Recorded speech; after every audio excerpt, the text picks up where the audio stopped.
Welcome to YouBook channel. Read and listen to the greatest stories that mankind has ever told. From Iliad to Coveted Terror, and other famous classics. Enjoy the best world literatures throughout history.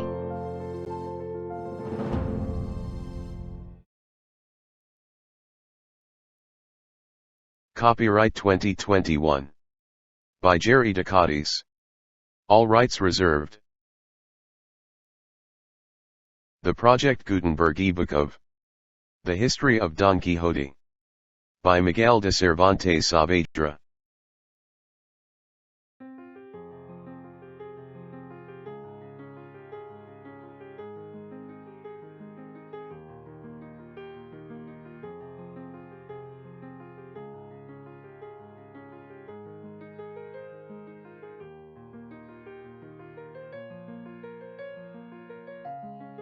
The History of Don Quixote by Miguel de Cervantes. Translated by John Ormsby. Translator's Preface. About this translation. It was with considerable reluctance that I abandoned in favor of the present undertaking what had long been a favorite project, that of a new edition of Shelton's Don Quixote, which has now become a somewhat scarce book. There are some, and I confess myself to be one, for whom Shelton's racy old version, with all its defects, has a charm that no modern translation, however skillful or correct, could possess. Shelton had the inestimable advantage of belonging to the same generation as Cervantes. Don Quixote had to him a vitality that only a contemporary could feel. It cost him no dramatic effort to see things as Cervantes saw them. There is no anachronism in his language. He put the Spanish of Cervantes into the English of Shakespeare. Shakespeare himself most likely knew the book. He may have carried it home with him in his saddlebags to Stratford on one of his last journeys, and under the mulberry tree at New Place joined hands with a kindred genius in its pages. But it was soon made plain to me that to hope for even a moderate popularity for Shelton was vain. His fine old crusted English would, no doubt, be relished by a minority, but it would be only by a minority. His warmest admirers must admit that he is not a satisfactory representative of Cervantes. His translation of the first part was very hastily made and was never revised by him. It has all the freshness and vigor, but also a full measure of the faults, of a hasty production. It is often very literal, barbarously literal frequently, but just as often very loose. He had evidently a good colloquial knowledge of Spanish, but apparently not much more. It never seems to occur to him that the same translation of a word will not suit in every case. It is often said that we have no satisfactory translation of Don Quixote. To those who are familiar with the original, it savors of truism or platitude to say so, for in truth there can be no thoroughly satisfactory translation of Don Quixote into English or any other language.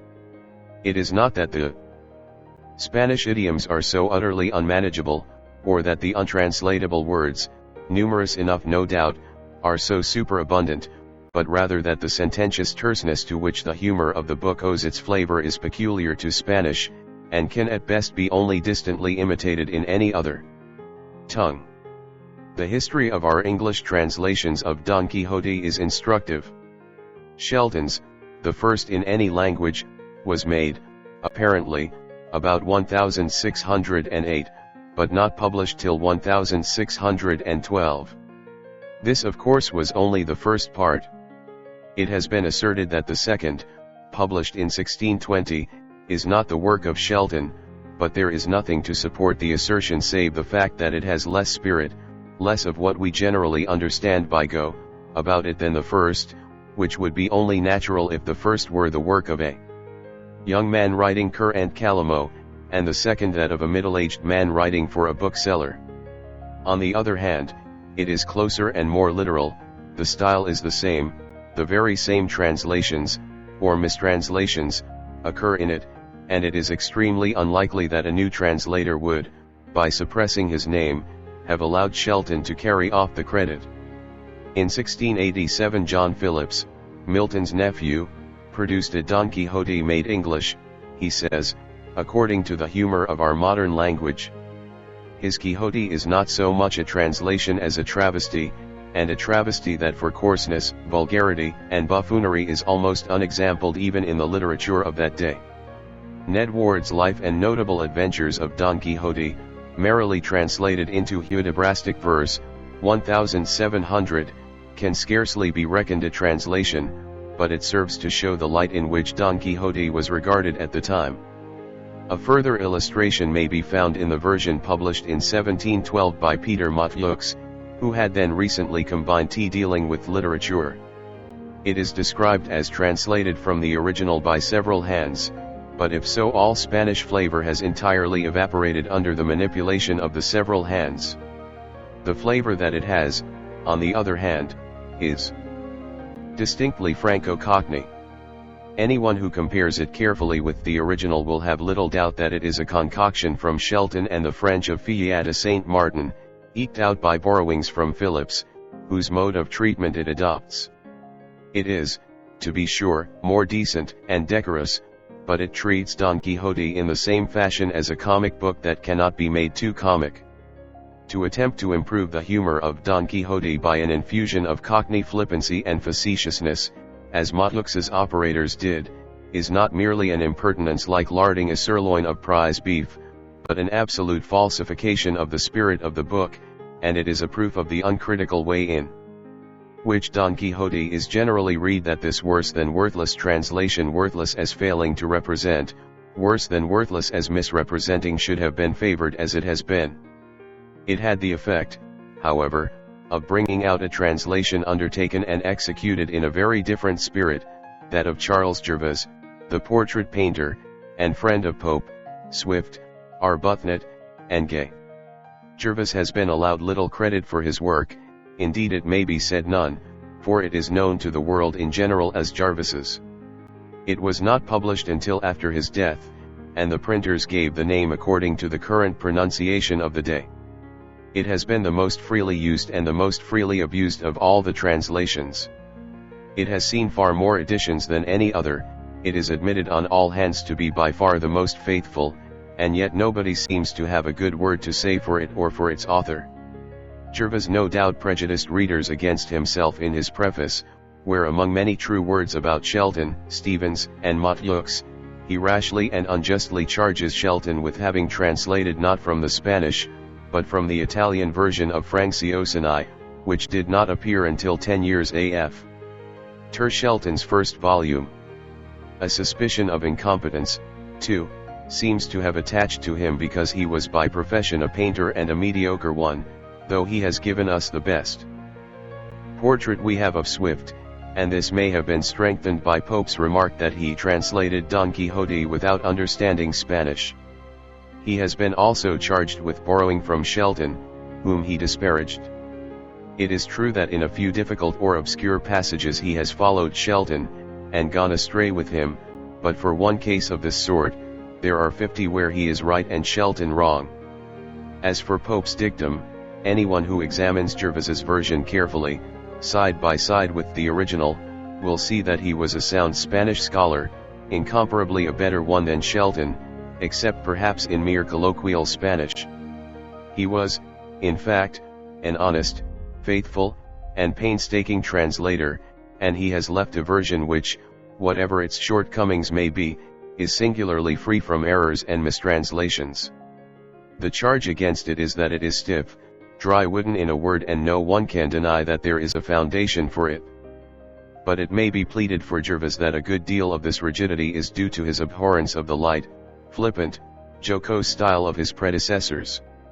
He was one of the few, very few, translators that have shown any apprehension of the unsmiling gravity which is the essence of quixotic humor.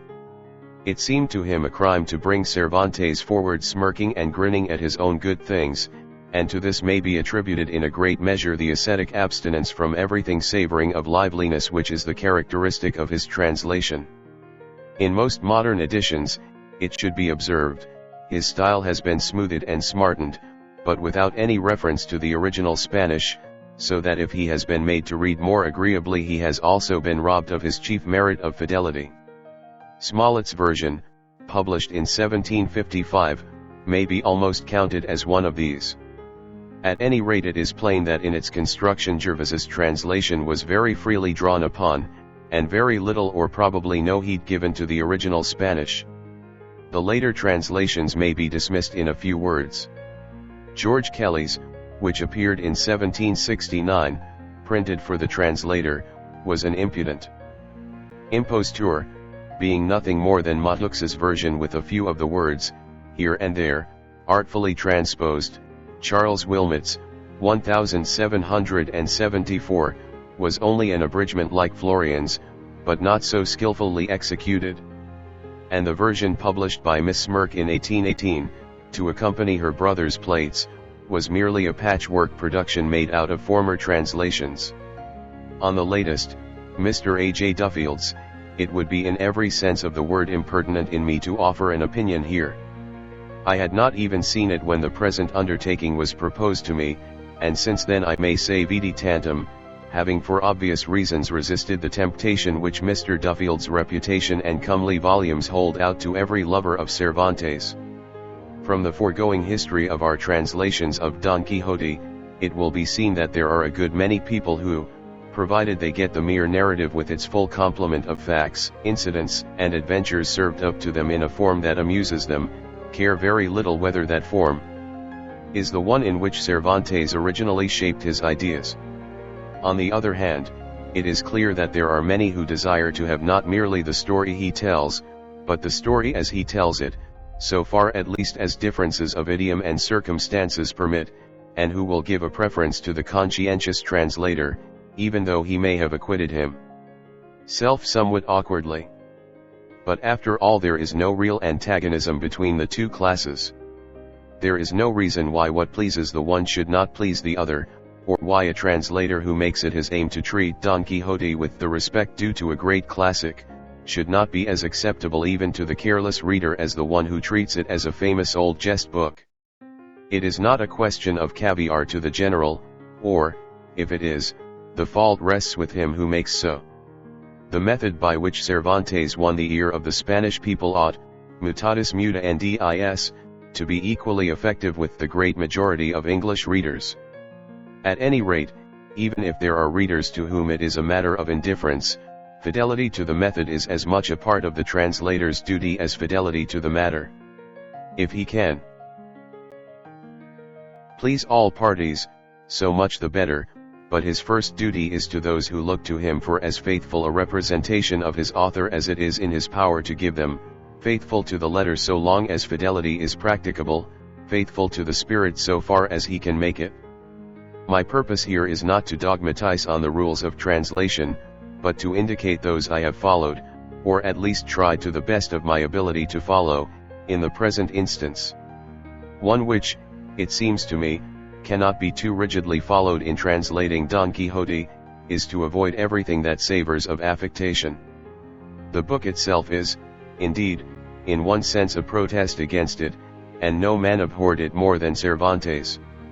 For this reason, I think, any temptation to use antiquated or obsolete language should be resisted. It is after all an affectation, and one for which there is no warrant or excuse. Spanish has probably undergone less change since the 17th century than any language in Europe, and by far the greater and certainly the best part of Don Quixote differs but little in language from the colloquial Spanish of the present day. Except in the tales and Don Quixote's speeches, the translator who uses the simplest and plainest everyday language will almost always be the one who approaches nearest to the original. Seeing that the story of Don Quixote and all its characters and incidents have now been for more than 2 centuries and a half familiar as household words in English mouths, it seems to me that the old familiar names and phrases should not be changed without good reason. Of course, a translator who holds that Don Quixote should receive the treatment a great classic deserves, will feel himself bound by the injunction laid upon the Morisco in Chapter 9 not to omit or add anything.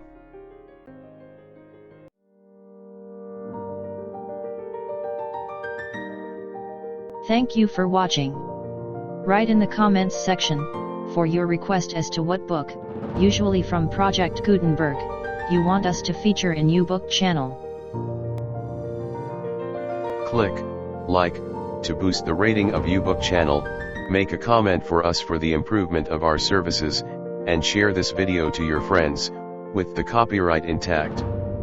Please click subscribe, and hit the bell button to be notified of new uploads from YouBook channel.